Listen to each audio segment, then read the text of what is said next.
do, yeah. Sorry we couldn't get a, but we'll, It's been quite a week. yeah, I know. No, that markup was amazing. What time did that end? We got, I think it all wrapped around 4-ish around Well, that's there. not too bad. So it wasn't. How did Cathy close out? I know.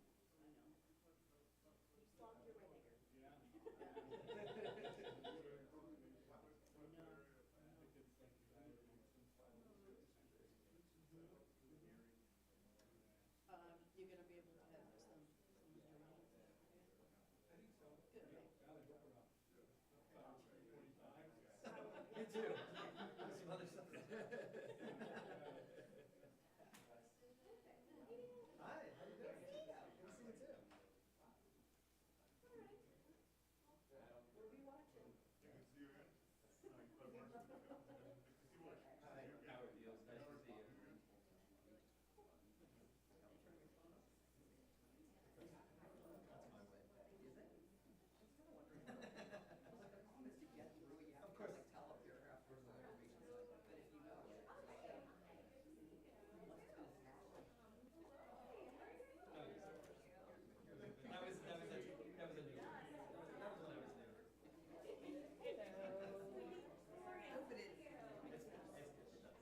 Let me turn my microphone on.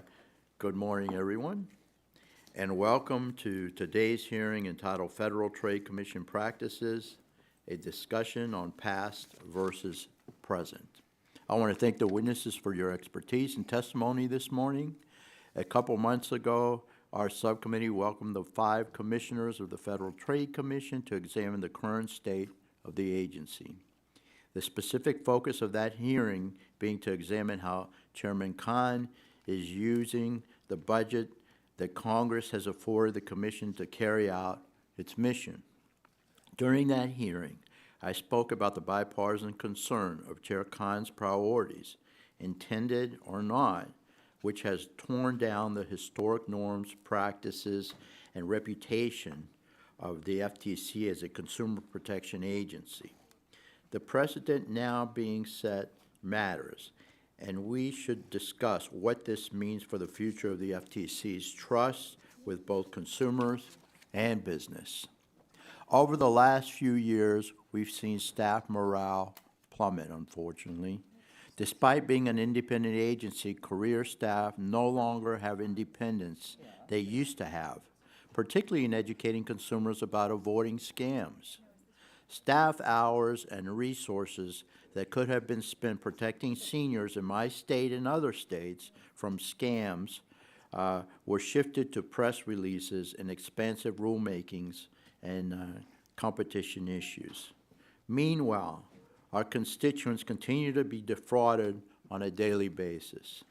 It just sends the wrong message when for decades, under both Republican and Democrat administrations, career experts were able to work with their economists counterparts to assess the cost and benefit of a proposal. Instead, sadly, that once commonplace approach was upended and powers consolidated under the chair's general counsel office. This kind of approach isolates the commissioners from their value and expertise within the agency and further ups the ante on partisanship rather than faithfully executing the law. The whole process gets corrupted this way, as too often left out of FTC proposals is important economic analysis and thorough stakeholder collaboration, and of course, what impact may be had on the backbone of our economy, otherwise known as legitimate businesses.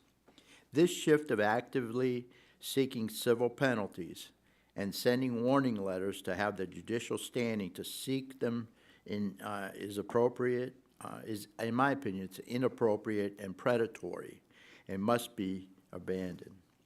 The FTC should seek to encourage compliance of their policies, not bank on enforcement. We cannot allow this FTC to continue to ruin its prior reputation as the premier consumer protection agency for the country. Their task to protect consumers from fraud and scams is too important to dedicate resources on legal theories and gotcha schemes. My words may be harsh. I may be upsetting some of my colleagues, but every day my constituents are plagued by scams. Examples such as bad actors stealing seniors' hard-earned money by pretending to be a loved one in search of help, or claiming they're a government agency warning of impending legal trouble that only a $500 gift card could solve. This happens on a daily basis, folks, all over the country. And in this economy, according to reports, my state of Florida ranked third in most scams reported by residents, 1,393 per 100,000 residents. This hearing serves to take a fresh eye to older reform proposals, to start thinking about new ones, and get the FTC back to its tried and true approaches and its essential consumer protection role. Americans every day are getting ripped off. I know each of us want the FTC to have the tools they need to go after these bad actors. And we must be responsible when legislating to prevent history from repeating itself from when much earlier iterations of the FTC tried to enact expansive rulemakings. Let us use this discussion today to learn what we can do to reform the FTC and turn it back into an agency each of us on both sides of the aisle would be willing to go to bat for. So with that, I'll yield back, and I'll recognize the ranking member of the subcommittee, Ms. Schakowsky, for her 5 minutes for an opening statement. Mr. Chairman, my friend, I couldn't disagree more. I am so proud of Chairwoman Khan and the Federal Trade Commission. And by the way, the complaints that you say that there were from some of the staff, that was a couple of years ago. It's not happening now. And the agency, if you ask the American people and you look at the list of what the FTC is doing, they say, hooray, keep going to protect our rights. And so I just want to say that what we need to do is to work with the Federal Trade Commission that is doing a fantastic job and stop the criticisms. So I have introduced legislation along with Congresswoman Cardenas, the, where is it, the, Consumer protection. yeah, the Consumer Protection and, Recovery Act. what is it? Recovery Act. And Recovery Act. And this would be I think, a really important first step. When we had our hearing with all of the commissioners at the FTC and talked to them about Section 13B at the FTC, which absolutely would allow the returning of the lost items and money that happened. And for 40 years, that's how it was at the FTC, that if there was an example of cheating on consumers, that they were to be made whole. But that was changed, unfortunately, by the Supreme Court, a very bad decision. So when we went down the line, I asked every one of the members if 13B should be restored. Each one of them said yes, yes, yes, yes, and yes. And so we have an opportunity right now to restore the money that has been defrauded from consumers if we just listen to what the FTC has promoted and that we should support. The other issue I wanted to mention, I had also, what is the other bill? The FTC Autonomy Act. The FTC Autonomy Act. Autonomy Act, that's right. You know, I have a trouble reading, but I'm gonna get to it. And that legislation would make sure that The FTC can impose civil penalty authority. that the FTC would be able to impose a penalty. Am I over the time? A little, okay. The FTC would be able to, I just want to find it. Can fine violators the first time they offend. Can fine wrongdoers the first time that they do it, not have to wait for another action that is wrong. And so let's get legislation like that done. We have so many things, Mr. Chairman, that we agree on that we need to get done. The things like the Ticket Act, we want to pass that, but the FTC is also working on that issue. So we should see them as an ally and not as some agency that has gone astray. I support the Federal Trade Commission, and I yield back.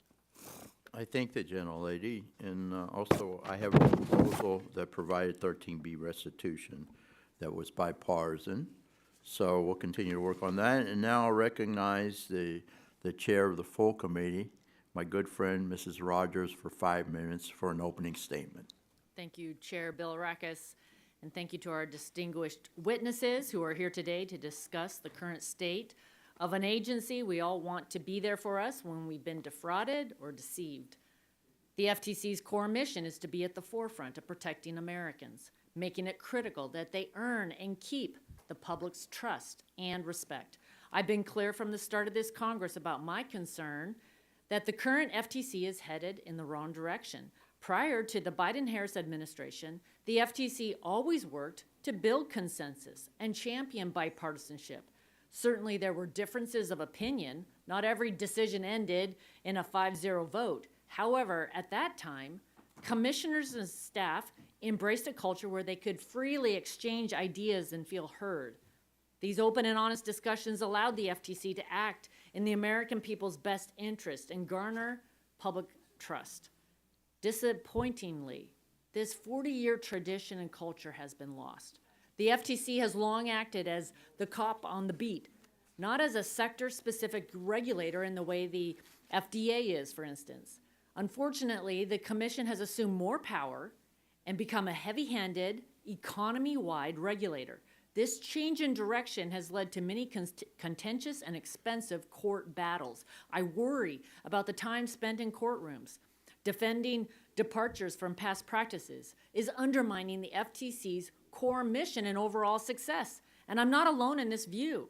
The Supreme Court has concluded in unanimous decisions that the FTC's historically commonly used tools that have been expanded to become controversial and exceed their statutory authority. Most notably, we've seen a breakdown in norms and practices that were considered commonplace in previous Democratic and Republican administrations. By removing, quote, without unduly burdening legitimate business activity from its mission statement, the Commission has sent a clear message that it wants to be feared instead of being a good faith regulator. Job creators across the country now live in fear of receiving a letter out of the blue threatening them on behavior that they may not even be engaged in. Additionally, FTC commissioners' rights have been steadily eroded, and access to important FTC business has been shielded. More than ever, the Commission must take simple steps to start correcting course. For example, a cost-benefit analysis should be done for all rules, 6B reports and enforcement actions, and commissioners and staff should have direct access to economists working on it. I'm hopeful that with a full set of commissioners, such access to the Econ Bureau and its specialists will again become the norm. Sadly, many career staff have chosen to leave or retire due to the decline of the agency's culture and disregard to its true mission. Respected surveys have shown employee morale and confidence in senior commission leadership has steeply declined. Prior to Chair Khan's appointment to the FTC, 87% of surveyed FTC employees agreed that senior agency officials maintained high standards of honesty and integrity.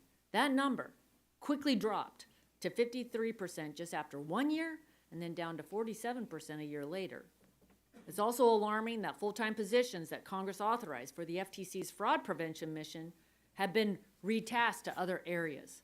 This is wrong and a clear attempt to bypass Congress and utilize the EU to impose more influence over U.S. companies since the Biden-Harris administration couldn't find consensus here at home.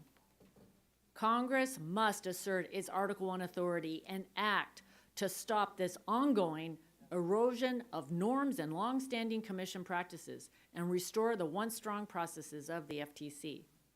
While we have proposed legislation in the past, some of it has quickly become dated. I look forward to hearing from the experts here today on what Congress can do to put the FTC back on track and set the Commission up for success. I know these are shared goals, and I look forward to working together to achieve them. Thank you, and I yield back. Thank the chairwoman, and now recognize the ranking member of the full committee, Mr. Pallone, for 5 minutes for an opening statement. Thank you, Mr. Chairman. I have to say that Democrats feel very differently about the FTC than Republicans, and that's clear today. I'm going to praise the FTC, unlike the GOP, and I don't want to reduce their authority. I think under the leadership of Chair Lina Khan, they've been taking important and bold steps to protect Americans from deceptive and unfair acts and practices. The FTC has consistently been a champion for everyday Americans, fighting against bad actors who seek to scam senior citizens out of their hard-earned savings, take advantage of grieving families, and expose children's data to foreign adversaries just to turn a profit from advertising. And the FTC has taken on big tech with actions against companies that put profits over consumer privacy and unlawfully shared sensitive health, biometric, geolocation, and browsing data. Today, the FCC is releasing a groundbreaking staff report that examines the data collection and use practices of major social media and video streaming services. It confirms what we all know, that big tech is engaged in vast surveillance of consumers in order to monetize their personal information while failing to adequately protect users online, especially children. Indeed, protecting children has been a particular focus of the Commission, bringing actions against companies like TikTok, Amazon, and Epic Games for violating children's privacy, and in some instances putting children in harm's way. The FTC is also using its tools to protect seniors and other consumers from abusive and illegal robocalls and text scams. The Commission leads a task force with partners from all 50 states that has collected more than $394 million in 2023 alone from scammers, much of which was returned to victims of those scams. I also applaud the FTC's antitrust work under Chair Khan, including its diligent attention to oil company mergers that could raise the prices everyday American families pay at the gas pump and elsewhere. As part of one of these investigations, the FTC uncovered evidence that a former big oil CEO had colluded with OPEC to limit crude oil production and increase prices on hardworking American families. And it's been over 3 months since I requested that Chair Rodgers hold a hearing on these allegations, and still there's been no action from the Republican majority. Instead of investigating these allegations, Republicans are seeking to call into question the excellent work of the FTC. And unfortunately, it's House Republicans who are undermining the FTC's ability to fulfill its mission, passing a 8.5% cut to the agency, which would be nothing short of devastating. The FTC goes up against companies with billion-dollar budgets and an ever more complex and evolving economy, all with fewer employees than it had 45 years ago. A budget shortfall of this magnitude would gut the FTC at the expense of consumers. In addition to resources, Congress must provide the FTC with additional strong statutory authority. It is critical that we enact a strong, comprehensive privacy legislation, such as the American Privacy Rights Act that I've worked on with Chair Rodgers, and that bill gives the FTC the enforcement and rulemaking authority it needs to protect all Americans' privacy and data security. It's also critical that we restore the FTC's authority to seek redress in federal court for consumers who've lost money to telemarketing scams, pyramid schemes, work with home fraud, and other violations of the FTC Act. And the FTC does all it can to fulfill its mission with the tools it's been given, but without robust authority, it's working with one hand tied behind its back. And that's not right. Vulnerable consumers who have been defrauded by scammers deserve an enforcer with a fulsome toolbox to protect them. However, committee Republicans would rather spend valuable time raising claims about an agency that fights every day in the best interest of their constituents. But this kind of anti-consumer behavior is not surprising. It's reflected again in Trump's Project 2025, a blueprint for the future of the Republican Party that would consolidate power in the White House, gut checks and balances, and eliminate the independence of federal agencies like the FTC. And Trump's Project 2025 threatens to eradicate the FTC altogether, making it clear that Republicans stand on the side of scammers and unregulated corporate greed, not everyday Americans. It's the wrong approach. House Democrats are committed to defending American consumers from the extremist Republican agenda in Trump's Project 2025, and that includes fighting for a strong and well-funded FTC equipped with the authority it needs to protect Americans from scammers and bad actors. With that, Mr. Chairman, I yield back the balance of my time. I thank the gentleman. Our witnesses today are Dr. J. Howard Beals III, Emeritus Professor of Strategic Management and Public Policy at George Washington School of Business. So we'll recognize you, sir, for 5 minutes for your testimony. Thank you very much, Mr. Chairman and Ranking Member Schakowsky, for the opportunity to testify today. I'm Howard Beals, Emeritus Professor of Strategic Management and Public Policy in the George Washington School of Business. Since starting at my professional career at the FTC in 1977, I've written extensively about the agency and held a variety of positions there, most recently as Director of the Bureau of Consumer Protection from 2001 to 2004. Former Chairman Tim McMorris and I recently published a study of the first 34 months of 3 eras of transformative change at the FTC following presidential elections in 1968, 1980, and 2020. That study is the primary basis for my testimony today. In 1972, The transformation of the FTC that began in 1970 appeared triumphant. The agency was reorganized, the staff was remade, it abandoned trivia and widely criticized anti-consumer cases, and reshaped advertising regulation. Unfortunately, later in the 1970s, the Commission succumbed to the temptation to become the second most powerful legislature in Washington, seeking to use its rulemaking authority to reshape the American economy. The resulting political backlash nearly destroyed the agency, and change was again in order. Reagan administration Chairman Jim Miller embarked on a new course in 1981. He reorganized the Bureau of Consumer Protection, a major focus of concerns about the Commission. He also pushed successfully to clarify the FTC's statutory authority and launched the successful fraud program. Despite considerable rancor between the chairman and his predecessor, the foundations had been laid for what became a long bipartisan consensus about competition and consumer protection policies. The FTC's global reputation grew. It was the only competition agency ranked as a 5-star elite agency in each of the first 20 years of this century. This was the FTC that Lina Khan inherited. The new administration was, of course, free to abandon the longstanding bipartisanship. Yet it did so under conditions starkly different than previous change eras. Most important, there was no widespread consensus that an internationally respected agency needed to change. The FTC's experienced, highly regarded career staff was key to its reputation. The Biden team, echoing concerns over the deep state, viewed that staff with extraordinary hostility.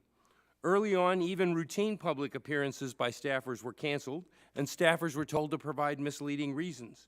In less than a year, staff's strong agreement that senior leadership maintained high standards of honesty and integrity fell by almost half, as did the level of respect for senior leadership.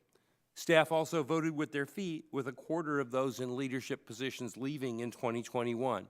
There's been some rebound in the most recent surveys, but it's to the levels of 2021, not the levels of 2020. The Khan administration also faced a hostile judiciary that had developed the consumer welfare standard at the heart of modern antitrust, but that the appointees opposed. Past change agents used careful strategies to change the law. For example, the FTC changed the way courts analyze hospital mergers by starting with a careful empirical study of the adverse effect of past mergers, followed by public discussions and administrative test cases that were blessed by the circuit courts. By contrast, the current FTC has plowed ahead, seemingly more interested in headlines than in results. If there's a coherent strategy, it's well concealed. In rulemaking, the Commission's new procedures have gutted Congress's effort to require procedures that assure ample public participation in reasoned, fact-based decision-making. In 2 controversial rulemakings, the Commission declared that there were no disputed issues of material fact, using a summary judgment standard that was a complete surprise when it was first adopted. Moreover, only the Commission has access to the full rulemaking record at the time when parties are expected to apply this standard. The Commission has also diminished the statutory role of presiding officers, limiting their independence and limiting their recommended decisions to the disputed issues rather than considering all relevant and material evidence as the law plainly requires. Without doubt, the new FTC has succeeded in one area, its impressive campaign of norm busting. Norms of dealing with outsiders, with minority commissioners, with Congress, and even with ethics questions have all been broken. But to what end? Whatever self-satisfaction the norm breakers gained from besting those with whom they disagreed has surely come at the price of increasing the intensity of opposition. The benefits hardly seem worth the costs. Thank you again for the opportunity to testify, and I look forward to your questions. I appreciate it very much, sir. Thank you. Next is Mr. John Davison, Director of Litigation for the Electronic Privacy Information Center. I hope I pronounced the name right. Davison. Oh, Davison, sorry. Okay, you're recognized, sir. Good morning, Mr. Chairman, Ranking Member Schakowsky, and members of the subcommittee. Thank you for the opportunity to testify today about the past, present, and future of the Federal Trade Commission's consumer and data protection work. My name is John Davison. I'm Director of Litigation at the Electronic Privacy Information Center, or EPIC. EPIC is an independent nonprofit research organization in Washington established in 1994 to protect privacy, freedom of expression, and democratic values in the information age. For 30 years, EPIC has been one of the foremost advocates for privacy rights in both the public and private sectors. Today's hearing explores how the FTC's approach to protecting consumers has changed in recent years.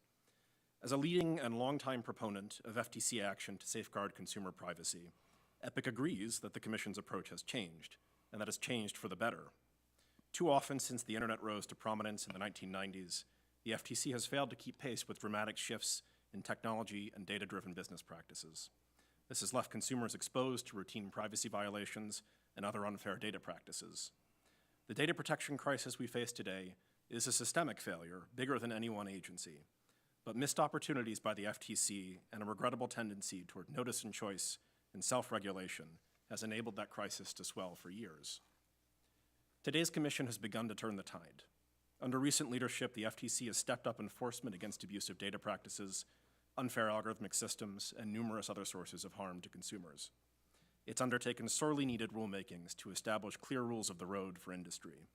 It's deployed new remedies to meet the moment in its consent decrees with businesses. It's built deeper technical expertise to inform its rulemaking and enforcement work. It's redoubled its focus on the real-world harm suffered by consumers from unscrupulous business practices. And it's brought greater transparency and public engagement to its proceedings.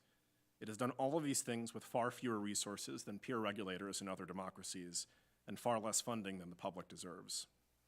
For consumers anxious about their privacy in the online era, as many of us are, the recent shifts in the FTC's data and consumer protection work are a welcome sight. But in a way, they're also a return to form. The FTC boasts a long history of evolving regulatory strategies. Since the FTC's founding over a century ago, Congress has entrusted the Commission with expansive powers and given it the flexibility to respond to novel risks to consumers as they emerge. Throughout that history, the Commission has used its toolkit to fashion new regulatory approaches to new regulatory problems, from cigarettes to deceptive green marketing to information privacy. The FTC's latest efforts to make privacy and civil rights protections a reality for consumers represent the next chapter in that history.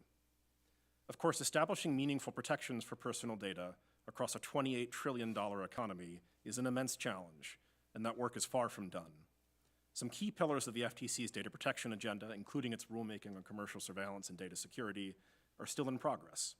The news abounds with reports of data breaches, invasive tracking practices, and dubious AI systems that put consumers at risk, underscoring the continued importance of vigorous FTC enforcement. And the need for Congress to enact comprehensive privacy legislation is greater than ever. The FTC's ability to safeguard consumer privacy would be dramatically strengthened by the passage of a federal privacy law backed by robust enforcement resources. Like all 5 members of the Commission, EPIC supports the committee's ongoing bipartisan efforts to enact such legislation. Until then, it will fall to the FTC to confront harmful commercial data practices with the tools at its disposal.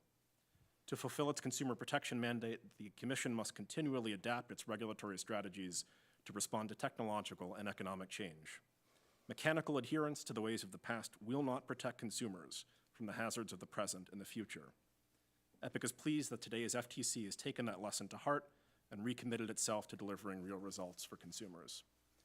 I look forward to your questions today and to discussing the ways that today's FTC serves consumers and how Congress can support that mission. Thank you. Thanks so very much. And next we have Ms. Shane Tews, who's the non-resident senior scholar at the American Enterprise Institute. You're recognized. Thank you, Chairman Billeracus and Ranking Member Schakowsky and the distinguished subcommittee members. I'm grateful for the privilege to appear before you today, offering my insights on the evolution of the Federal Trade Commission's practices. As noted, I'm Shane Tews, a non-resident senior fellow at the American Enterprise Institute. I'm here before you today in my role as a tech governance policy expert in my time in the private sector. I spent over 2 decades watching the digital economy grow into our overall economy. One area which I have seen recent growth in the tech governance is in the role of the Federal Trade Commission. I believe the FTC plays a pivotal role in safeguarding consumers' interests while fostering innovation and economic growth. My primary recommendation to the committee is that the FTC should return to an approach that maximizes consumer welfare. The idea of technical innovations and their positive market effects have hit a wall of government interference. The current regulators ignore the economic efficiencies that have facilitated the digital transformation of our societies and economies. I've watched the growing European influence over the thinking of our administration officials and regulatory agencies, and I'm very concerned in their keen interest in regulating everything digital. I am concerned that regulators are taking an overly government-driven approach by introducing restrictive policies before fully understanding the benefits and complexities of the digital markets. The precautionary stance risks shifting innovation and disruption from the natural evolution of technologies and business models. It also spreads distrust in digital markets by devaluating with regulation to address the perceived issues that hamper progress and potentially deprive society of valuable advancements. A more market-driven approach that fosters innovation while addressing legitimate consumer concerns could lead to a better outcome for all stakeholders. The regulatory landscape for digital economy is currently being driven by the European mindset of regulate first, with their new European laws of the Digital Markets Act, the Digital Services Act, and the continued implementation of the General Data Protection Regulation. This has caught the attention of U.S. policymakers at the FTC and the Department of Justice, which aim to promote competition through regulation. This is counter to what happened earlier in the administration when the Department of Commerce Secretary Gina Raimondo stated to the European Commissioner for Competition, Margrethe Vestager, and that the EU needs to refrain from using the Technology and Trade Council as a tool for targeting U.S. companies. The shift in regulation approach presents a constant challenge between cultivating competition and avoiding stifling innovation through excessive government intervention. As for positive ideas for the Federal Trade Commission's role in protecting consumers in the digital economy, I'm going to quickly summarize my written testimony, noting the importance of these key issues. Maintaining transparency and accountability in FTC practices. Preserving the role of expert staff and economic analysis in the FTC's decision-making process, which addresses the reported brain drain of experienced personnel from the FTC. Encouraging Congress in your leadership to pass a data collection and privacy law that develop a clear data collection and privacy regulations that are based on transparency and accountability. Providing clear guidance for business on regulatory boundaries. Implementing cost-benefit analysis in consumer protection efforts. Preserving the FTC's ability to conduct market studies and inform policy decisions. Ensuring due process of the rule of law and the FTC enforcement actions, and maintaining a focus on consumer welfare in the antitrust and competition policies. Thank you for your attention. I welcome any questions from the committee. Appreciate it very much. Thanks for your testimony. Next, we have Mr. Neil Chilson, head of the AI policy at Abundance Institute. You're recognized, sir, for 5 minutes. Good morning. Good morning, Subcommittee Chair Bill Akras and Ranking Member Schakowsky and members of this committee. Thank you for inviting me to speak about the practices of the Federal Trade Commission. I'm Neil Chilson, the head of AI policy at the Abundance Institute, and I'm here today because I served at the FTC for over 4 years, including as chief technologist. I've seen firsthand how the FTC operates, or at least how it used to operate. The FTC plays a vital role in protecting consumers and promoting competition. When executed well, these dual missions support entrepreneurship, prevent fraud, and expand prosperity. But to execute well, the FTC needs more than just good policy. It needs a strong foundation of standards and norms. Standards are the formal rules that govern the FTC's processes. They ensure consistency, accountability, and transparency.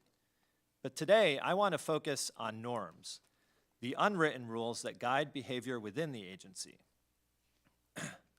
During my time at the FTC, I observed 3 key norms. First, respect. Staff at all levels respected every commissioner regardless of party. Commissioners respected each other, the staff, and the parties before the agency. This culture of respect fostered trust and cooperation. Second, openness. Information flowed freely. Staff answered questions thoroughly. Commissioners had access to case files.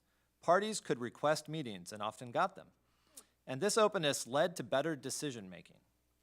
And third, objectivity.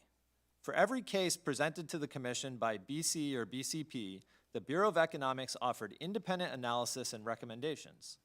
Staff grounded policy reports in empirical evidence. Cases were identified through bottom-up, staff-driven following of facts, not top-down by leadership chasing specific targets. These norms were not perfect and they weren't perfectly followed, but they were powerful. They created an environment where ideas could be challenged and improved, where staff felt valued and engaged, where the public could trust the agency's integrity, where even the companies under investigation felt like they could get a fair shake, where FTC hearings were almost boringly bipartisan. But today, these norms appear to be eroding. Minority commissioners report being left out of important matters. The Bureau of Economics is shunted to the side. We have parties that have less opportunities to meet with leadership, and staff morale has plummeted, as we've heard. Now, some might argue that breaking norms is necessary to achieve more if you're ambitious, but the numbers don't back that up. Case counts in this administration are similar to or lower than previous administrations. Meanwhile, the costs are clear. According to the Best Places to Work in the Federal Government survey from 2020 to 2021, the FTC fell from 2nd to 22nd in employee satisfaction among mid-sized federal agencies. It has only recovered to the middle of the pack in that survey. But for 3 years running, the FTC staff have given senior leadership at the FTC the lowest effective leadership scores since tracking began in the early 2000s. The FTC's vital mission deserves better. Its dedicated staff deserve better, and the American people need better. Standards and norms aren't just bureaucratic niceties. They're the foundation of good governance. They ensure that the FTC can fulfill its mission effectively and fairly no matter who's in charge. Disregarding norms won't land anyone in court, but I do worry that it will keep fraudsters and other bad actors out of it if the FTC can't do its job well. I'm glad this committee has taken a chance to look beyond policy disagreements to focus on rebuilding the norms that have long made the FTC an effective, trusted institution. I wish I could sit here and recommend a series of easy legislative fixes for these broken norms. And there are some things Congress can do. Require a public comment period for changes to FTC rules of practice. Revise the FTC recusal process. Reinforce the Bureau of Economics' role. But ultimately, rebuilding norms isn't easy. It's not just about reinstating old practices. It's about convincing everyone, from leadership to staff, to the bar, to companies, to believe in those norms again. That's a matter of trust. Trust takes time, and it takes leaders with the desire to rebuild it. Thank you, and I look forward to your questions. I thank the gentleman. I appreciate it. And before I begin questioning, I want to thank Mr. Davison for working with us on the comprehensive privacy legislation. We appreciate that cooperation. Thank you.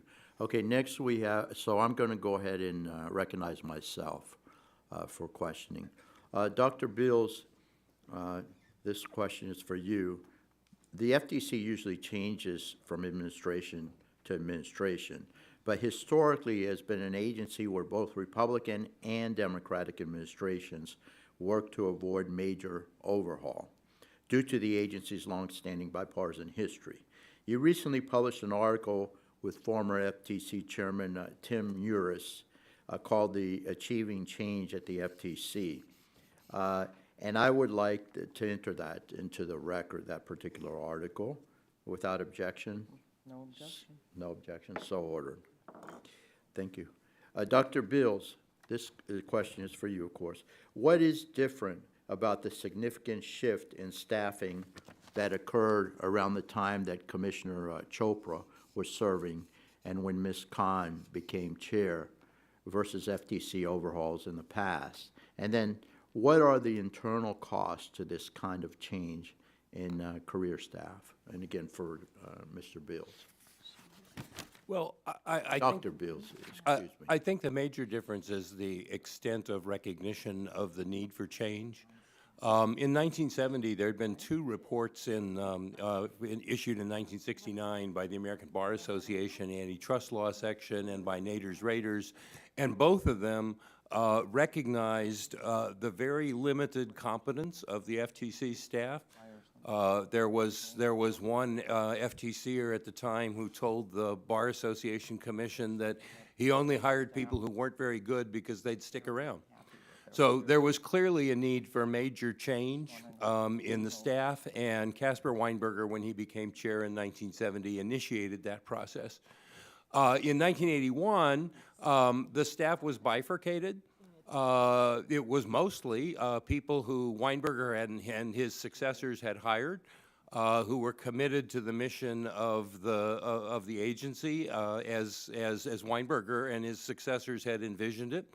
But there was also a substantial contingent who had been hired by Chairman Perchuk and the Carter administration, who was committed to an aggressive rulemaking agenda to remake the economy.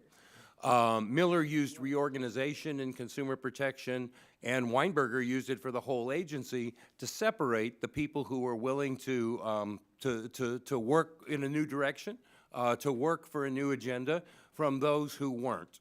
And were committed to the old way of doing things. When Kahn took office, the FTC staff was really widely respected. It was a key strength of the agency. The staff was proud of its role in a bipartisan agency. But Chopra and Kahn had a view that the staff had produced essentially a failed agency. That doesn't square very well with the FTC being the only five-star internationally recognized agency. But that was the way they saw the career staff, and that was reflected in a great deal of hostility. The costs of that are substantial. You lose experienced leadership. And from the perspective of if you like the changes, you lose a real opportunity to get some talented people to help. Because what you need is skills and a willingness to pursue the agenda. That may not have been true of all of the staffers, but there was no attempt to figure out who was who.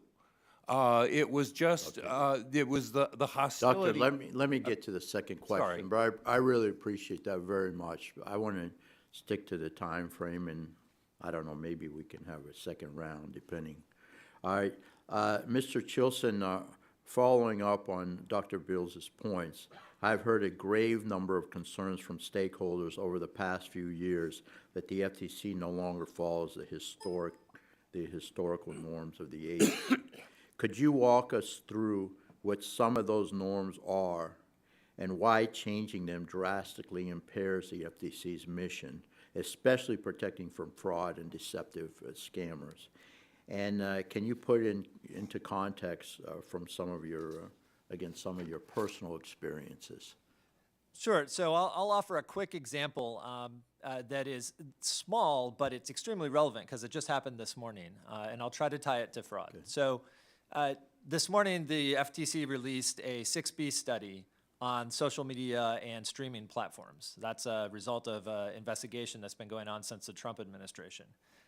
The press release for this report says that it was a 5-0 vote and notes that each of the commissioners have separate statements.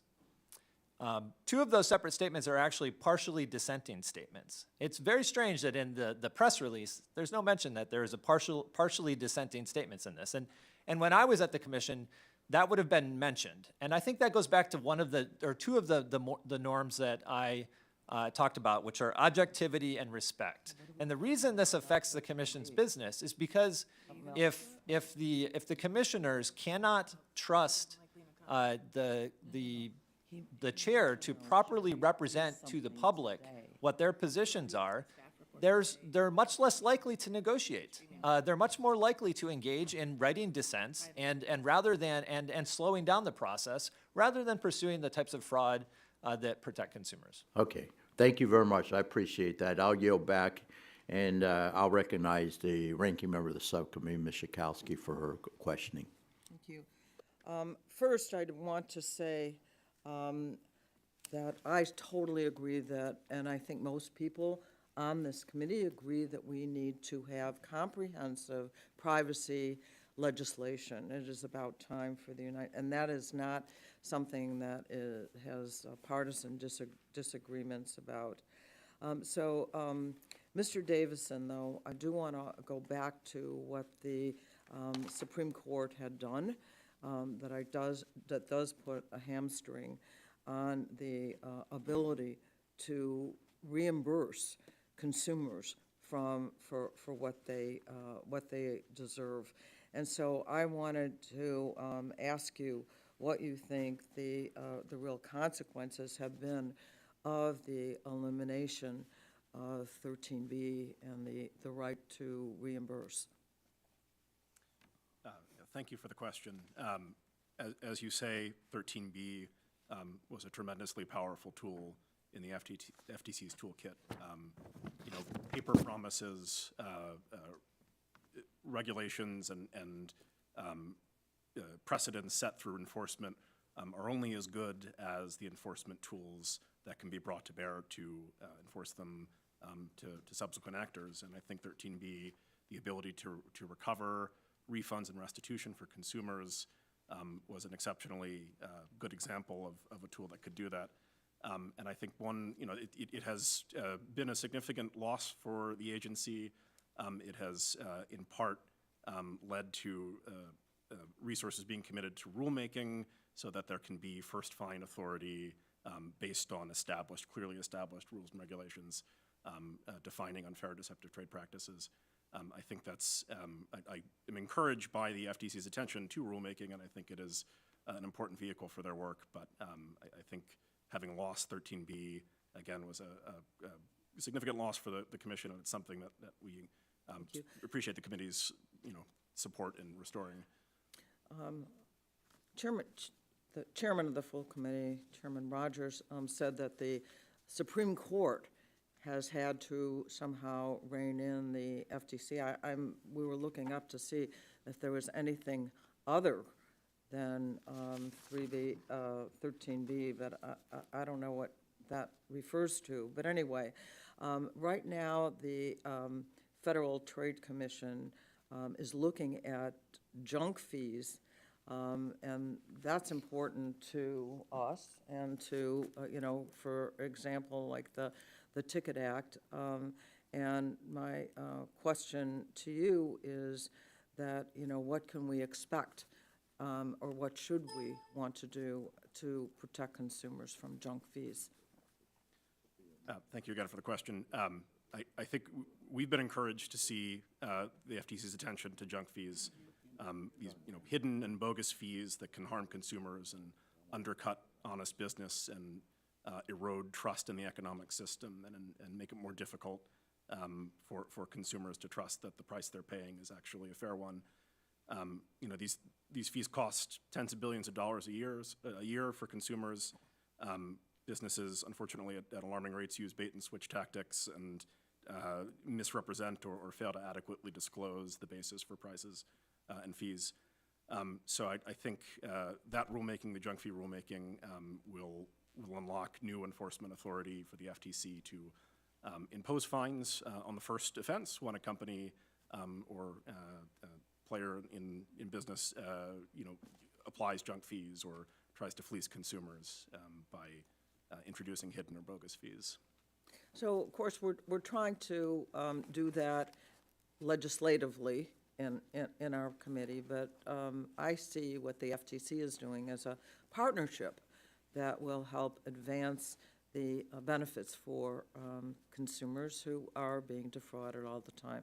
So I thank you very much for your testimony, and I yield back. I thank the gentlelady for yielding back, and now I recognize the chairwoman for the full committee, Mrs. Rodgers, for her 5 minutes of questioning. And men, we're going to miss you. We really are. You've done an outstanding job. We appreciate everything you've done over the years, and I tell you, you've really made a difference. You have, and we appreciate you so much on both sides of the aisle, I believe. Thank you. I'll recognize you for 5 minutes, please. I would agree with what you Oh, said. well, thank you. Thank you all. We're going to finish strong, though. We still have some more bills to get across the finish line, work to do. Thank you. It means a lot. And thank you to our witnesses for your testimony. Right now, the FTC is struggling to restore its reputation and integrity, which hopefully will begin to change now that there is a full slate of commissioners. However, we have a responsibility to do our oversight and advance necessary reforms. And I think using this hearing to build out a game plan for that was going to be beneficial in the future. Dr. Beals, thank you for your service at the FTC. I wanted to follow up on a few points that you made to Chair Bilirakis. The commission adopted substantially new rulemaking processes, and it did so without advice or consent from Congress or any input from people and businesses it regulates. It seems the FTC has some parallels with the commissions of the 1970s by regulating through its policies. Can you speak to the changes the FTC has made and how they have circumvented procedures and requirements, and how this not only sends a wrong message to businesses and consumers, but the longevity of the commission's authority? Well, Congress, when it gave the FTC rulemaking authority, was concerned about the breadth of what might be an unfair or deceptive practice. And to try to curb that discretion and make sure it was well used, it established special procedures for FTC rulemaking. Those procedures were designed to assure fact-based decision-making with lots of opportunity for public participation. The rule revisions that the Commission adopted shortly after Chair Khan arrived undermined that goal substantially. Much less emphasis on facts, and as I mentioned, in these two controversial rules, junk fees and negative options, the FTC says there are no factual issues, which is a little hard to believe. They also undermined something that Congress tried to codify, where the Commission at the end of the 1970s had recognized that the staff was sometimes too committed to regulatory proposals that they'd worked on for a long time, and the Commission should rely more on presiding officers. Congress codified that by making by a requirement that presiding officers be independent, and a requirement that they make a recommended decision based on all the facts in the record. The FTC's rules changes removed independence, and they tried to limit the presiding officer's report to just the disputed issues and not all the facts. Thank you. Mr. Chilson, do you have anything to add? Just really quickly, that the FTC's primary mission and capability is ex post law enforcement, not ex ante rulemaking. And if you're wondering why the FTC has gotten more political, the rulemaking agenda of the current commission is part of that. Economy-wide rules are inherently political because they trade off interests among many different interest groups, and enforcement actions, because they deal with one party, are much less political. The more the FTC does rulemaking, the more politicized it will become. And the more politicized it becomes, the harder it is to do the type of law enforcement, including fraud enforcement, that it's supposed to do. And that's bad for consumers. Thank you. Ms. Tews and then Mr. Chilson again. Can you speak to the issue of cost-benefit analysis a little, and the importance of the FTC to be engaging with the Bureau of Economics for rules and decisions that impact businesses? And what can Congress do to ensure that the Bureau is not continually sidelined, but instead actively aids in the Commission's decisions? Yeah. Absolutely. Cost-benefit analysis is something we all do every day as individuals, and whether we think about it or not. I think as an agency, one of the things that's very important about it is that you can, once you see the transparency in it, you can understand the responses of what's coming forward. So clarity in the decision-making process is very important. Having the cost-benefit analysis allows you to see the monetization of the understanding of it. Where are we making the trade-offs, or are we making a trade-offs? Are the consumers gaining from the discussion that's taking place? Thank you. I would just add that good economic reasoning is crucial to effective policymaking because it tests good policy intentions against reality. And it's particularly important for rulemaking, which affects entire swaths of the economy. So the FTC needs to get better at cost-benefit analysis in rulemaking. One thing I'll just add really quickly is that having the Bureau of Economics involved in consumer protection matters helps harmonize the two missions of the agency. It helps make sure that the consumer protection actions that the Commission takes do not undercut competition, which is a possibility if you're not involving economists into that thinking. Okay. Well, appreciate you all being here. We'll continue to work on this. I yield back. Lady yields back. Now I'll recognize the ranking member of the full committee, Mr. Pallone, for his 5 minutes of questioning. Thank you, Chairman Bilirakis. Even though this might be our last E&C hearing for this session, I'm reluctant to say my goodbyes to Chair Rodgers today. This is not goodbye day. I know, because I know we've got a lot to do between now and the end of this session, so I'm just going to move on. Anyway, House Republicans supported a 8.5% cut to an already underfunded Federal Trade Commission, and a cut of that magnitude, I think, is going to have serious consequences for consumers. So let me go to Mr. Davison. How would the budget shortfalls supported by House Republicans impact the FTC's ability to enforce the law and put a stop to bad actors, including those that prioritize profits over consumers' privacy, if you will? Thank you for the question. Protecting consumers in a $28 trillion economy is an enormously complex undertaking, and doing it well is resource intensive, and the agency already operates on too small a budget for what Congress has charged it with doing. So an 8% cut, or really any cut to the existing FTC budget, is going to be devastating. I mean, it's going to cut into the ability of FTC to undertake enforcement actions on data protection, protecting people from scams, going after junk fees, going after negative options, all of the priorities that the FTC has focused on in recent years and on behalf of consumers. And I think it will also undercut the ability of the Commission to develop the technical expertise that it needs to effectively regulate a data-driven economy. And it would undercut rulemaking efforts as well to establish clarity and consistency across the economy. Well, thank you. Now, the FTC has proven its commitment to safeguarding children's and adults' data privacy and security, providing relief to seniors and other consumers who are defrauded by scammers, and fighting against companies that put profits over the safety and well-being of everyday Americans. So, Mr. Davison, can you speak to some of the ways that the FTC is currently using its authority to protect Americans? Sure. Well, speaking of scams, scams cause financial harm, of course, but they also erode consumer trust in businesses, and they make it harder for a relationship of trust to exist between consumers and the businesses they want to interact with. We've all encountered these before. We know the effects. Some of us may have fallen prey to them as well. And the problem has intensified. AI voice cloning technology, readily available personal data from brokers and websites, and through breaches, facilitate increasingly these tailor-made personalized scams. So we're encouraged to see the FTC updating its strategies for attacking the scourge of scams, including through the telemarketing sales rule, including through the impersonation rule, and of course on the data protection front, as I laid out in my testimony, that the Commission has updated its enforcement strategies and undertaken a number of quite important enforcement cases targeting things like geolocation data misuse, health data misuse, browsing data misuse, and using its authority to protect particularly vulnerable and marginalized consumers, and thinking, taking enforcement actions against unfair algorithmic and AI systems.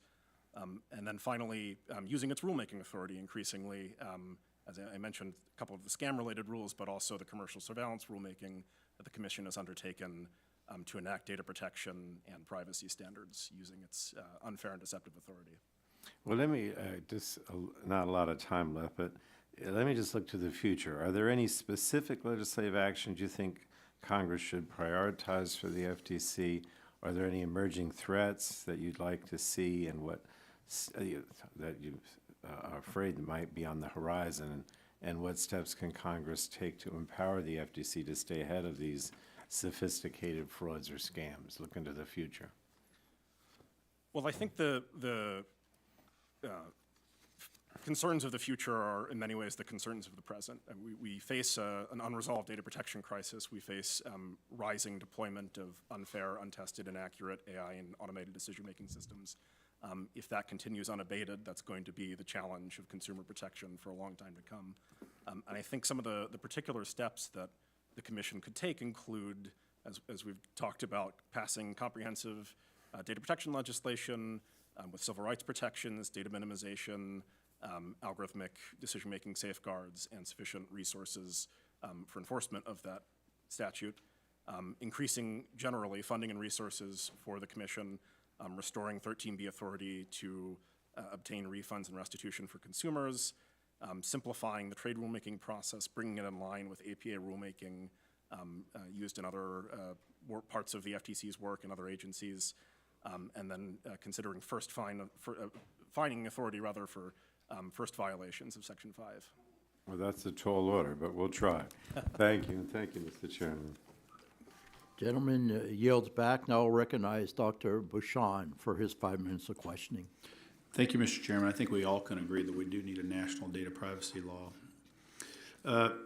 Thank you for calling the hearing. I've been deeply concerned with the way that the Federal Trade Commission has operated for multiple years under the stewardship of the current chair. I'm troubled by the posturing at the Commission to drastically change the franchise rule, for example, in ways that would disrupt small businesses across Indiana. I'm troubled by the Commission's overriding the rulings of its own administrative law judges and objecting to certain types of mergers that it has little history of doing so previously.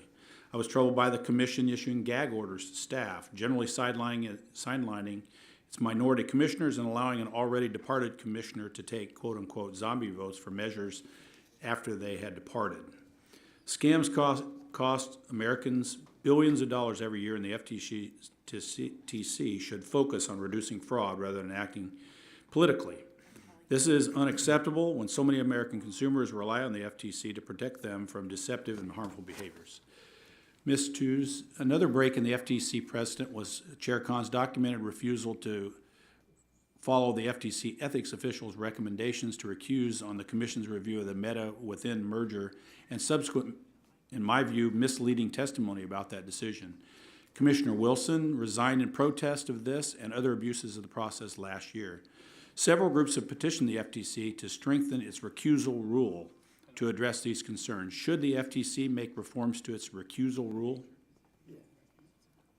I think that would be useful. I haven't, I've followed the controversy over Khan's recusal, but I have not studied the rules in detail. But a clearer rule with a clear standard would be useful. Ms. Tews? Yes, I agree. And if you look at what came after that, the redaction of the commissioner's comments that were factual and they just were put not in the record just really make no sense. Yeah, I mean, if we're going to regain the confidence of the American people, then we have to do these things, right? Mr. Chilson, recent reports indicate that the FTC influenced the U.S.'s position in digital trade negotiations in the Indo-Pacific Economic Partnership. Should the FTC be involved in USTR's trade negotiations?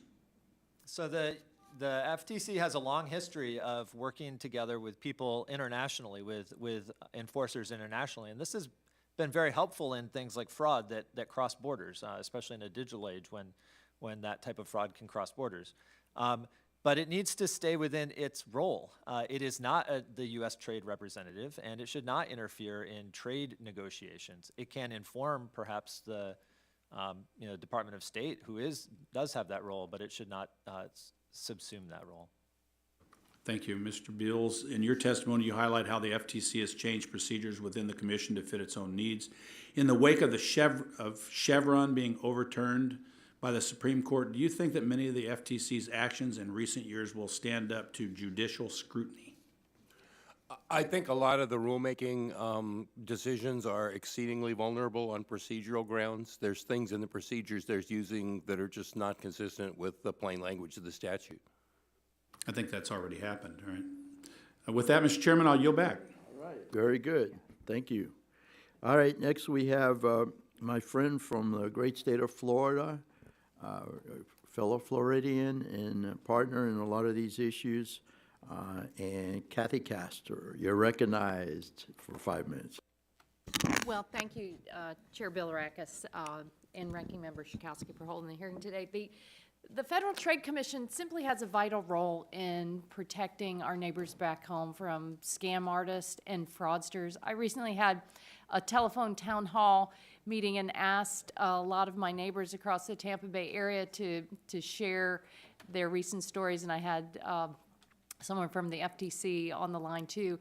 And it's just amazing how these scam artists are becoming more sophisticated, using our personal data, using the AI, tricking, and you don't have to be a senior citizen. This is happening across the board. So I was heartened to see the FTC issue their report this morning that highlighted some of this. And they also talked about how so many businesses, I think they use this term, bury their heads in the sand when it comes to children online. So I'm particularly heartened that Chair Bilirakis is here because he helped lead the way on the Children's Online Safety Act that we passed out of committee yesterday, and Representative Wahlberg's here who helped lead the effort on Children's Online Protection Act. That is a very important update. But Mr. Davison, the FTC has a vital role in protecting kids online. I mean, COPPA has been on the books since 1998.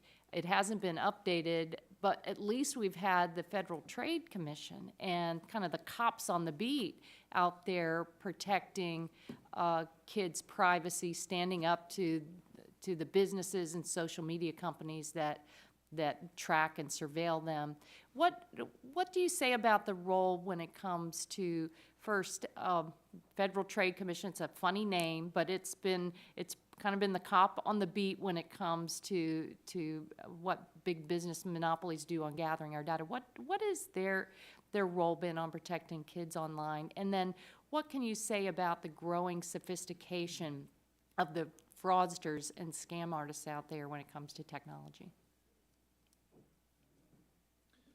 Thank you for the question. As you say, the FTC has a quite extensive role in the protection of children's privacy and is charged with enforcement of the Children's Online Privacy Protection Act.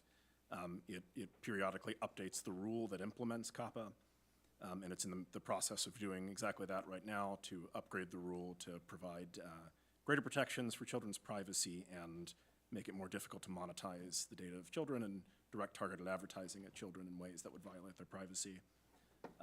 We've seen a number of recent enforcement actions on children's privacy that I think elucidate what the Commission's role is when it comes to enforcement of children's privacy. Taking action against Amazon for retaining voice recordings of children's voices captured by Alexa. Yeah. Going after Epic Games for using or having the default always-on chat settings that were risked putting kids in touch with strangers and put their data at risk. And then recent enforcement action against Microsoft as well, involving the collection of children's biometric data that wasn't consented to by parents. And I think there are other steps that we've asked the Commission to take. One of the notable ones is establishing additional protections for minors through the pending commercial surveillance rulemaking. You asked also about AI scams, AI-enabled scams, and those are an increasing scourge. They are, as you say, getting scarily effective in terms of how well they can replicate someone you know or may know, or convince the person called that that the scammer is in a position of authority or works for a particular business. And I think, again, it's been encouraging to see the FTC try to cut into that through the telemarketing sales rule and through the impersonation rule. So these cops on the beat are vital to protect consumers and go after the scam artists. That's why it's so disheartening to see kind of this full frontal assault on the Federal Trade Commission through what's going on here in Congress, through very harsh cuts to their budget that are being proposed by my GOP colleagues, and then we're having to deal with the threat of the far-right Project 2025, which one group, the Technology Oversight Project, said, look out, hefty handouts to big business, and a report from Bloomberg found that sections of it were written by people who had worked and lobbied for Meta and other monopolies and undisclosed Bitcoin operations. It really appears that they want to take the cops off the beat at a time when we really need these folks who are protecting consumers across the country. So let everyone, a buyer beware, let everyone be warned. If you value your personal privacy, if you value your pocketbook against big monopolies that have been gouging you, you really want to support the Federal Trade Commission and their mission. So thank you all for being here. Now you'll back. Gentlelady yields back. Now recognize Mr. Wahlberg from the great state of Michigan, Vice Chairman of the subcommittee. You're recognized for 5 minutes of questioning. Thank you, Mr. Chairman, and thanks to the panel for being here. And I want to make it clear that I'm not an enemy of the FTC. There's a place for the FTC. But this FTC has seemingly taken some unprecedented steps to extend its power beyond what we've ever seen at what should be an independent commission meant to protect American consumers. From the very beginning, when the Biden-Harris administration pulled a fast one, my terminology, and elevated Lena Khan to be chair after she was voted on solely as a commissioner, we've seen a dramatic shift in how the FTC operates. Actions by the FTC have significant impacts on our economy, and I fear the actions by this FTC will have a long-term consequence for economic security as well. Ms. Tews, thanks for being here. This FTC has acted in an unprecedented manner by coordinating an aggressive attack on American companies with foreign nations. What impact does this coordination have on U.S. innovation and job creation? Congressman, we've deferred to other countries to take our positions for us. And so that means that we show up with a Me Too card rather than really having a point of view and understanding that when there's regulatory uncertainty, businesses will cabin their resources. And so it means that they're worried about not being able to hire people. They make decisions back home by watching what's going on there. And having foreigners make those decisions for us is the wrong place. We should have the Federal Trade Commission, as well as doing the exceptional work they do on consumers, realize that businesses need them to be a leader as well in this area. Yeah, it changes the equilibrium, Yes, it does. very much so. Thank you. Mr. Chilson, we're in an ever-growing technology competition with China. Do these actions from the FTC jeopardize American leadership in fostering some of the world's most innovative businesses? I think they can, and it's telling that the earliest reactions to post-ChatGPT release of this amazing new fastest adopted technology app that's ever been released from the FTC was, I think the first blog post was, does this raise competition problems? They looked at this brand new space from a company that nobody had heard of 5 years ago, and they said, hey, maybe there's competition problems now, rather than trying to look at how they could support an American company and an American innovator. And that trend has continued. They joined hands with European competition regulators to say, hey, let's all get together and maybe investigate these leaders in AI, which the Europeans are happy to do because most of those are American companies. But I don't understand why a law enforcement agency in the U.S. should be singling out one of the most innovative sectors of the U.S. At a time when we need to desperately to stay ahead of the race against China here. Absolutely. Stay ahead of the race and keep a fingerprint or a thumbprint on what's happening and do it in a moral way as well. So thank you. According to reports and letters from the House Small Business Committee on multiple occasions, the FTC has underestimated the costs and impacts of their proposed rules on small businesses. For example, the committee cites that the FTC failed to consider that banning non-compete agreements could make it more challenging for small businesses to prevent their workers from being poached by large corporations with more resources. Ms. Tews, how has this FTC handled the Regulatory Flexibility Act and small businesses? It hasn't been helpful. So the idea of when you take a job, you have to look at the landscape of what's available to you. If somebody puts a non-compete in front of you, it's probably because you have a level of expertise that they want to make sure that they are going to keep you around for a while, and they want that to be a two-sided equation.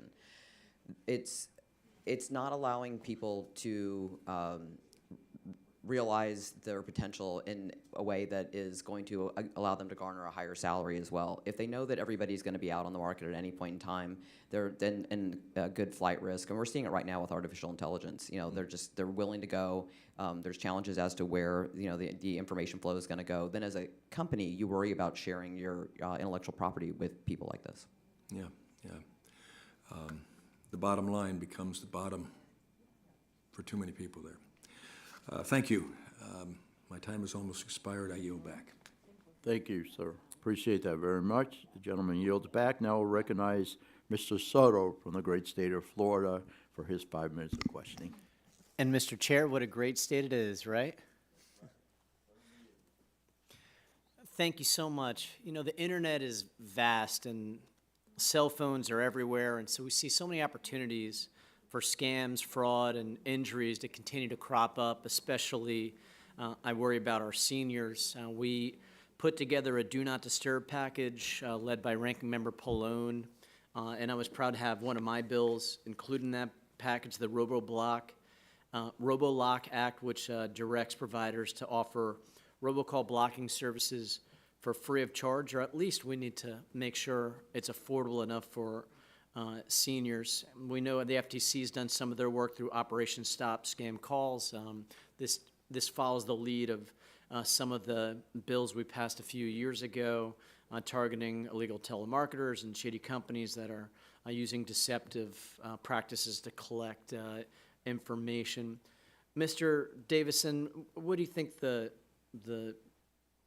lay of the land is right now with the FTC and the ability to stop scam calls, and where do we have more work to be done? Thank you for the question. As you say, telemarketing calls and robocalls are the bane of many consumers' existence. They're deeply irritating and disruptive and violate our privacy. And that's why, as you say, FTC and FCC efforts on this subject are so critical. And it's also one of the reasons why the Do Not Call registry is arguably the best known enforcement mechanism that the FTC uses. We were pleased to see that the FTC announced a rule affirming that the telemarketing, an update to the rule rather, affirming that the telemarketing sales rule prohibits voice cloning technology. As I've mentioned earlier, voice cloning and AI-facilitated impersonation are an increasingly significant problem and facilitate scams at large scale. I think the two pieces of legislation you mentioned, the Do Not Disturb Act and the RoboBlock Act, are both ones that the committee in Congress should take up and enact, because I think those would strengthen both the FTC and the FCC's hand. Thank you, Mr. Davison. I also have a bill, the Consumer Safety Technology Act. It passed out of the House already. It does allow the Consumer Product Safety Commission to explore how to use AI, but we also want to expand it eventually to give the FTC some authority to use AI to help uncover fraud, injuries, scams on the internet. Dr. Beal, it's always great to see a fellow GW friend here. I went to the law school there. Do you think AI might be helpful to help the FTC with some of the core responsibilities like fraud and injuries that may take place through online scams? I would think it would. I mean, one of the things the commission has done very successfully over the years is to build a database of consumer complaints with descriptions of the problems.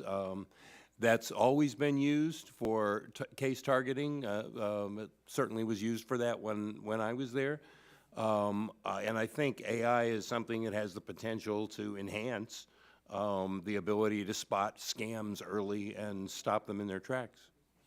And Mr. Davison, it'd be great to get your take on it too. You know, the crooks already are using AI, and so we believe the cops on the beat need to be able to use it too. Where do you think AI can be used to help with core functions like detecting fraud and scams and protecting against injury? I think it may play a role in detecting fraud and scams, and especially telephone-based fraud and scams. I think it is important that any application of a system like that in a law enforcement context, where the equities are quite serious, that there would need to be certainty that this technology is accurate, that it's transparent, that it's explainable, that it's non-discriminatory. But with those strict safeguards, there may be a role for the use of AI in fraud detection. Sure, it'd be more for detecting and trying to identify alleged fraud, and then we do need, the good people at FTC to actually help make some of these discretionary calls. But as we're monitoring a whole vast internet and all these different scams that come up, it helps to expand the awareness of potential frauds online. So I appreciate your opinions, and I yield back, Mr. Chairman. Thank the gentleman for yielding back. Now I'll recognize no one on the Republican side, so I'll recognize Ms. Clark for her 5 minutes of questioning. Good morning, and thank you to Chairman Bilirakis and Ranking Member Chakowski for holding this hearing today. I'd also like to thank our witnesses for being here to testify. In this discussion on past versus present, we must consider that the FTC has accomplished and consider how we can build upon its accomplishments in the digital age. The fundamental consumer protection mandate of the FTC is to protect consumers against unfair and deceptive acts or practices. Over the years, we have regularly given the FTC additional statutory authority on a wide array of consumer protection issues, including to prevent fraudulent and abusive telemarketing practices, protect children's online privacy, and enforce the Fair Credit Reporting Act. Though some of the others on the other side of the aisle may lament the excessive regulation and red tape that must be blind to the online and offline reality faced by all Americans, but especially to members of our most vulnerable populations. For example, the financial scams targeting our seniors and their hard-earned money, and the unfettered collection and sale of our data, including our children's data. I would remind critics of the FTC that it was this very regulatory body that plays a critical role in securing the consumer protections our communities rely on today for a safer internet experience. I commend the FTC for their efforts to improve consumer protections by tackling deceptive practices across social media platforms. For example, beginning on October 1st, the FTC will begin cracking down on businesses that inflate follower counts, fake reviews, and use paid-to-hire bots for likes on social media posts. Mr. Beals, in your testimony, you have alleged that Chairman Khan and her team have broken various norms of the FTC, including failure to consult with career staff and minority commissioners and to share information with Congress. You also lament that the FTC has changed its rulemaking process. However, you served under Republican Chair McMorris at the FTC, and it is well documented that when Tim McMorris became chair of the commission, he made changes to the process through which mergers were reviewed by either the FTC of the DOJ. Before publicly announcing the changes to the merger's guidelines, Chair McMorris consulted with antitrust experts outside of the agency, but not with career staff. Did not consult with any minority commissioner at the time, Commissioner Moselle Thompson, about this significant change. And by his own admission, Chair McMorris chose not to consult Congress for the simple reason that we believe Senator Hollings would likely object.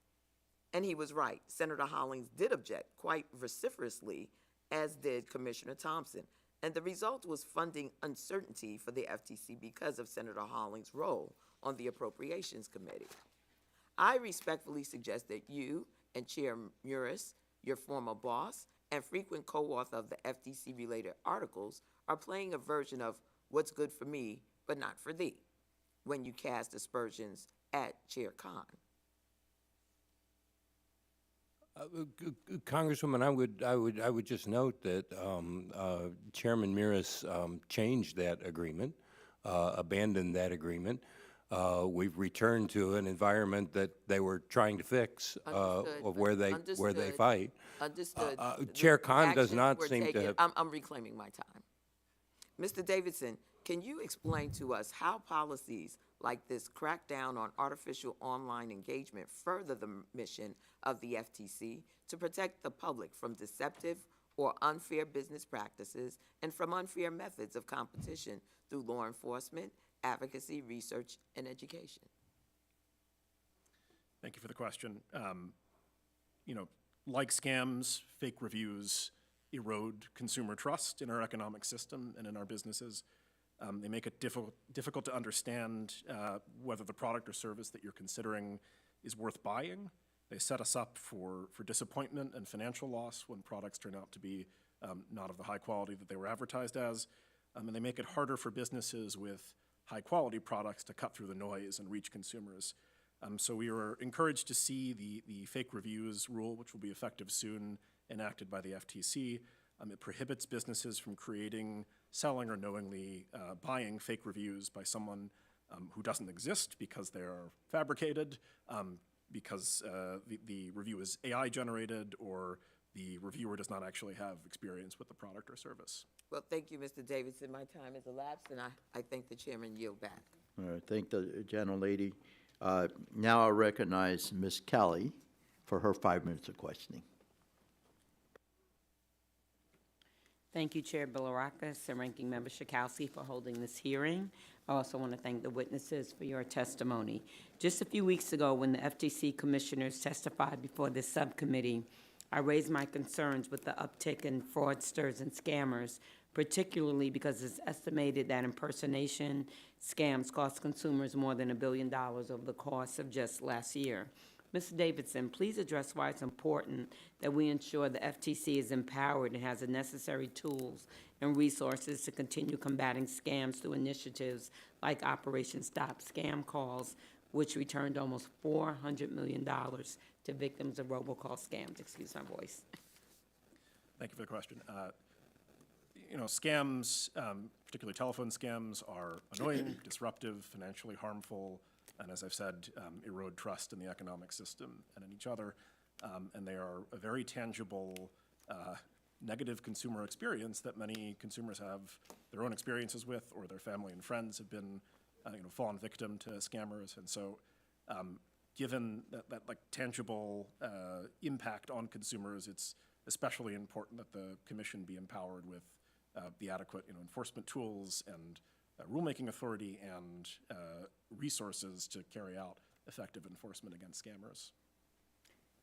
Thank you so much. Malicious actors are already using AI, as you know, to increase the scale and sophistication of existing scams, which underscores the importance of the FTC as an agile and robust law enforcement agency.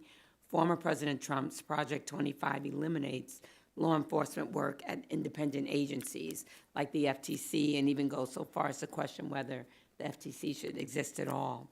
Mr. Davidson, what would be the impact on consumers, especially senior citizens and other vulnerable communities, if the FTC is significantly weakened or even eliminated, and corporations and fraudsters are allowed to operate in unfair and deceptive ways with fear of prosecution, or without fear of prosecution? I think it's difficult to overstate what the implications of that would be.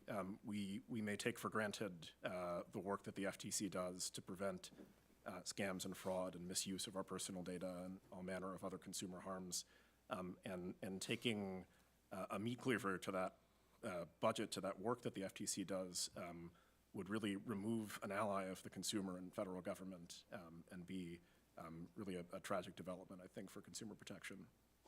Thank you, and I yield back. Thank you. I appreciate it very much.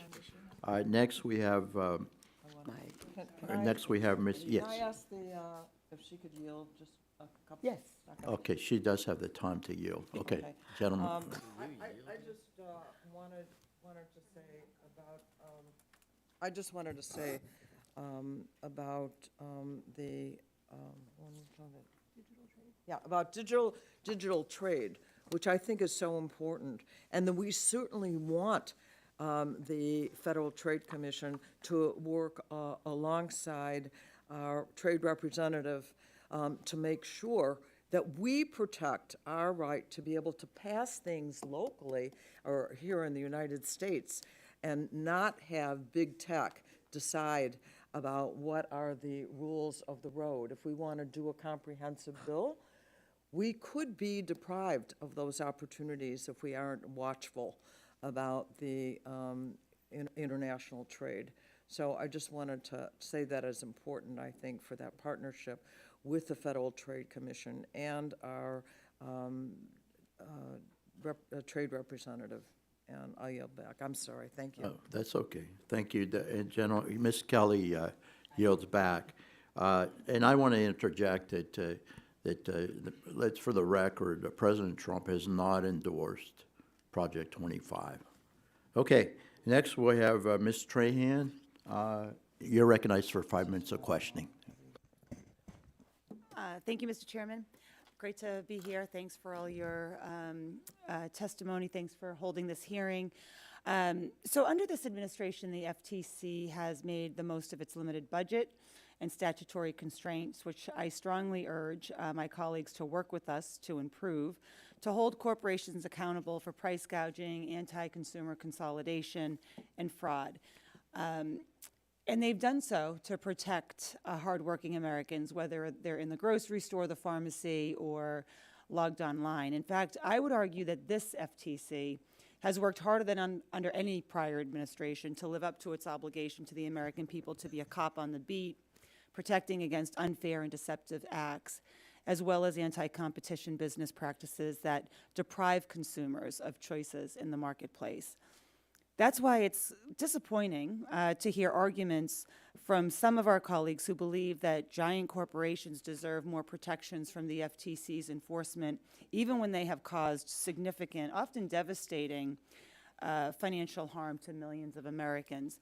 Take, for example, algorithmic rent-fixing companies, which contribute to inflated rent prices across the country as many corporate landlords use the same software to artificially inflate prices and collude to keep them high. Companies like RealPage, which was just sued again by the DOJ, profit by enabling implicit and explicit coordination in rent prices among many landlords who otherwise should be competing for their tenants. This is a per se violation of the antitrust laws and is just another example of corporate price gouging that is driving up housing costs for families across America and driving inflation over the past 2 years.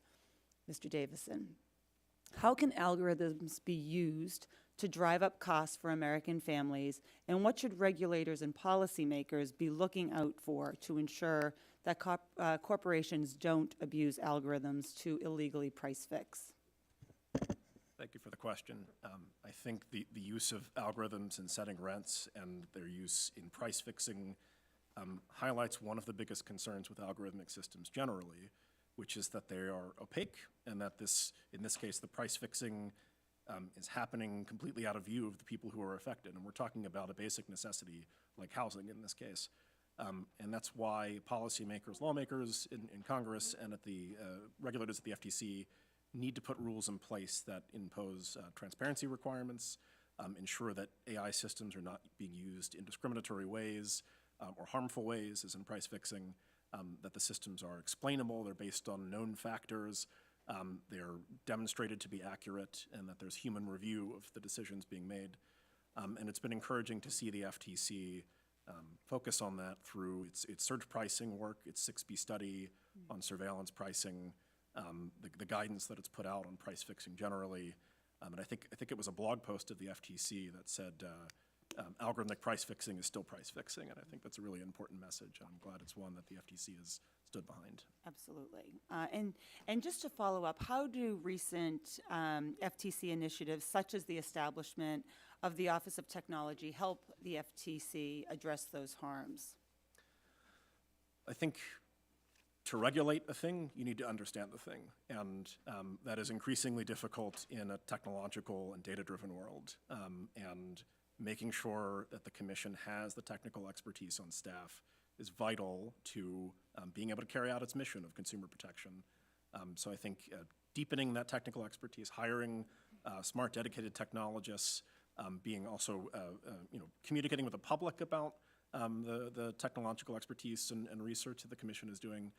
All of those are valuable contributions, and I think it's very encouraging that the FTC has baked that into its enforcement work. Which requires resources. I want to thank you. I completely agree. And I want to just point something notable out here. The FTC issued clear business guidance outlining the potential ways that algorithms could be used to violate the law. It did so because the FTC has been aggressively examining ways that technology can be used to violate the law. And rather than immediately springing lawsuits, the agency tried to give corporations like RealPage time to adjust to updated guidance. And then, years after that guidance was issued, the DOJ sued RealPage for ignoring this guidance and instead doubling down on its illegal algorithmic scheme to coordinate rents among landlords in clear violation of antitrust laws. I'm sure that all of us hear from our constituents that we need to be focusing on taking on big tech, protecting Americans' privacy, and addressing inflation every way we can. And while I understand why giant corporations don't want the FTC to function because it means they can break the law and exploit consumers without consequence, I don't understand why some of my colleagues on the other side of the aisle are not giving the FTC to fight back. Thank you. I'll yield back. I thank the gentlelady, and I want to commend the panel for their excellent testimony today, and of course the members' good questions. I ask unanimous consent that the documents on the staff document list be submitted for the record without objection. No objection. No objection, so ordered. And I want to remind the members that they have 10 business days to submit questions for the record, and I ask the witnesses to respond to the questions promptly. Members should submit their questions by the close of business day, October 3rd. And also, before the hearing ends, I just want to give a quick shout out to Lacey Stram on the subcommittee staff, whose birthday was yesterday. What a way to spend your birthday, and what a 12-hour markup, something like that. So we appreciate her service, and she worked on a lot of these bills, COSA and many, many more. So I'm not going to sing, Lacey. I don't think I can sing happy birthday, but happy birthday, belated birthday, and thank you for all your good work on this committee. Ditto. Good luck in the future. Thank you. Okay, so members should, as I said, by October 3rd, excuse me. And what we're going to do now is we're going to adjourn the subcommittee. Thank you so very much. Thank you. Good job to all. Is that what's happened?